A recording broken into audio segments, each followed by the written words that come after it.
personne, je dis bien personne, ne peut nous déstabiliser. Notre peuple est un grand peuple.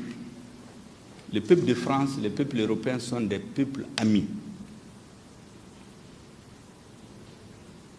Beaucoup de Français sont des amis du Mali, mais qui ne comprennent pas les jeux de leur gouvernement, en réalité. Nous ne confondons pas le peuple français et les dirigeants qui ont un autre agenda, qui ont leur propre projet, qui n'ont rien à voir souvent à ce qu'ils disent, même à leur opinion publique. Ils n'ont jamais dit à leur opinion publique, quand ils intervenaient en 2013, qu'ils allaient diviser le Mali pour créer un sanctuaire pour les terroristes.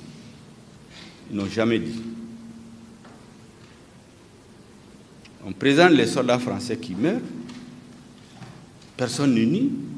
Tous les étrangers qui meurent sur notre territoire, nous serons toujours reconnaissants, à jamais. On nous dit qu'on est venu libérer le Mali. Pourquoi arriver au nord du Mali, la France a interdit à l'armée malienne d'occuper tous les territoires. Pourtant, le président français avait dit l'objectif de l'opération Serval, 3 objectifs: détruire le terrorisme, et restaurer l'autorité de l'État malien sur l'ensemble du territoire, appliquer les résolutions des Nations Unies. C'est ce qui a été dit à la face du monde. Mais l'opinion publique française, les Français, certains dont les enfants meurent, ne savent pas que c'est leur gouvernement qui a coupé le Mali en deux, créé un sanctuaire où les terroristes ont été s'allier et s'organiser pendant 2 ans pour revenir envahir notre pays. Ils ne disent pas ça à leur opinion publique. Ils jouent sur les sentiments. Des soldats français sont morts. Mais les Africains sont morts pour libérer la France. À la Deuxième Guerre mondiale, c'est l'Afrique qui était le lieu de repli de Gaulle pour reconquérir la souveraineté de la France. C'est ici que les gens travaillent. C'est les Africains qui mouraient. Hollande l'a dit ici, qui payait une dette en 2013. Pourquoi on passe le temps à nous dire que les soldats français sont morts? Les Américains n'ont-ils pas libéré la France? L'armée rouge n'a pas libéré une partie de l'Europe? Pourtant, quand les Français ont décidé que ce n'est plus nécessaire, ils ont dit aux Américains de partir. Est-ce que les Américains se sont mis à insulter les Français? Il n'y a eu jamais de Russes sur leur territoire. Les soldats africains qui ont été libérés de la France, certains ont demandé leur simple droit en 1945, on les a massacrés à Tcharoui.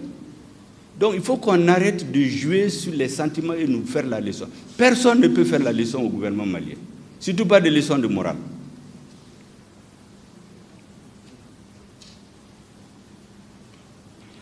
Notre pays est profondément lié à la France par l'histoire. En dehors de la Côte d'Ivoire, c'est le pays où nous avons le plus grand contingent de Mali. En dehors de la communauté algérienne, les Maliens sont les plus nombreux en France. Leur appui à notre économie, leur poids dans notre société, sur le plan économique, culturel, c'est plus important que l'aide de la France au Mali. Est-ce que vous pensez qu'un gouvernement responsable, avec les liens historiques, les liens stratégiques et militaires que nous avons, nous allons nous lever comme ça pour dire des choses qui leur permettent. Mais on ne peut pas nous vassaliser, on ne peut pas transformer le pays en esclave. Ça, c'est terminé. Il n'y a pas de zone d'influence. En tout cas, le Mali ne fait pas partie de la zone d'influence d'un pays. On a partagé l'Afrique le 28 février 1985 en zone d'influence. Nous ne nous considérons pas que nous sommes dans la zone d'influence d'un pays. Nous sommes dans la zone d'influence du monde.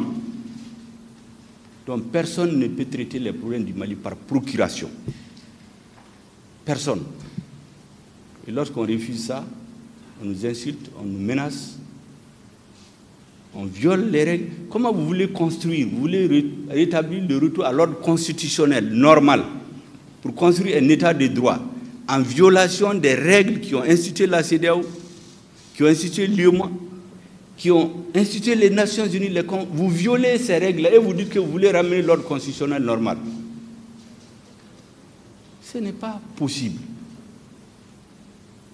Nous ne changerons contre rien la sécurité de notre pays et de nos populations. Ceux qui veulent nous aider, ils nous aident. Celui qui pose comme condition qu'il faut qu'on continue à tuer les Maliens qu'on accepte, je pense qu'il ne trouvera pas de terrain d'entente avec nous. C'est aussi simple que ça. Nous n'avons aucun problème avec le peuple français, avec l'État français. Il y a des dirigeants qui ont leur propre agenda politique. Ils instrumentalisent l'opinion publique. Ils essaient, par faute de solidarité, d'avoir toute l'Europe avec eux.